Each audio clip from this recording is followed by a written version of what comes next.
Depois daquela que foi, talvez, a maior catástrofe que o mundo já viu, como é que a vida recomeça? É isso que a gente vai ver hoje.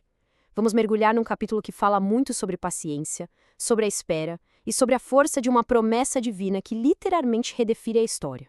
Então, para a gente se localizar bem direitinho nessa jornada, nossa análise de hoje é no Antigo Testamento, livro de Gênesis, capítulo 8. Pensem bem, a terra inteira foi submersa, o mundo todo lavado pelas águas. A pergunta que fica, e que este capítulo vai responder é: e agora? O que vem depois de uma destruição total?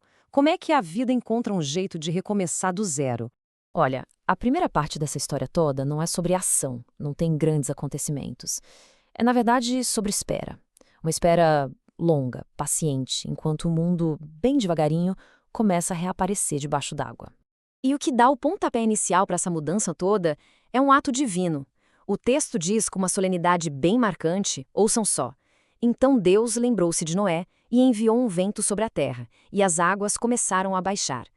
É interessante notar que esse lembrar-se aqui não é como se Deus tivesse esquecido, né? É mais no sentido de um ato de voltar a atenção, de dar início à próxima fase do plano de restauração do mundo. A escala de tempo aqui é impressionante, e ela mostra que esse recomeço foi bem gradual, não foi nada de uma hora para outra. Vejam só, depois de 150 dias, as águas finalmente começam a diminuir. Só lá no 7º mês é que a arca vai parar, pousar nas montanhas de Ararat. E ainda leva mais 3 meses até que os topos das outras montanhas apareçam. Isso dá uma dimensão, né, da fé e da paciência que foram exigidas de Noé e de toda a sua família. Bom, com a arca finalmente parada, a espera de Noé muda um pouco. Deixa de ser só passiva e se torna mais ativa. Ele não fica lá de braços cruzados, sabe? Ele começa a investigar, a procurar por qualquer sinal de que o mundo lá fora estava pronto para ser habitado de novo. E ele faz isso de um jeito bem metódico. Primeiro, ele solta um corvo, mas o bicho fica só dando voltas, não dá uma resposta clara. Depois, ele tenta uma pomba, mas ela volta, porque não encontrou lugar para pousar. Aí Noé espera mais 7 dias. Na segunda tentativa com a pomba, vem o primeiro sinal de verdade, um sinal concreto de esperança. E na terceira vez, a pomba simplesmente não volta. E essa ausência dela é o sinal definitivo de que, sim, a vida lá fora era possível de novo. E aqui a gente chega no clímax de toda essa espera. O texto é muito bonito, ele diz: a pomba trouxe em seu bico uma folha nova de oliveira. Esse pequeno detalhe, ele é gigantesco em significado. Pensem, não era um galho seco qualquer, era uma folha viva, um sinal claro de renovação. A oliveira, que é um símbolo tão forte de paz, de recomeço, estava florescendo de novo.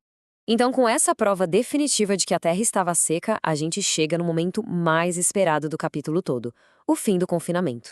É o primeiro passo deles num mundo completamente novo. Mas vamos parar um segundinho só para a gente ter a dimensão disso. A narrativa indica que Noé e sua família passaram mais de um ano trancados dentro da arca. Mais de um ano. A magnitude desse tempo todo faz com que o momento da libertação, que vem a seguir, seja ainda mais poderoso, ainda mais significativo. Mas olha que interessante, mesmo já sabendo que a terra estava seca, Noé continua esperando. A decisão de sair não é dele, ele aguarda uma ordem divina direta, um comando claro para dar início ao repovoamento da terra. E essa ordem divina chega, e ela é muito clara, cheia de propósito. Vamos ouvir? Saia da arca, você e sua mulher, seus filhos e as mulheres deles. Faça que saiam também todos os animais. Percebem? O foco é imediato, é vida, é expansão, é futuro. E qual é a primeira coisa que Noé faz em terra firme? Ele não constrói um abrigo para a família, não. A primeira atitude dele é construir um altar para Deus. E é esse ato de gratidão, de adoração, que vai provocar uma resposta divina que vai definir o futuro de toda a criação. Para a gente entender a profundidade desse gesto de Noé, é importante saber o que era um holocausto naquela época. Era um tipo de oferta de entrega total.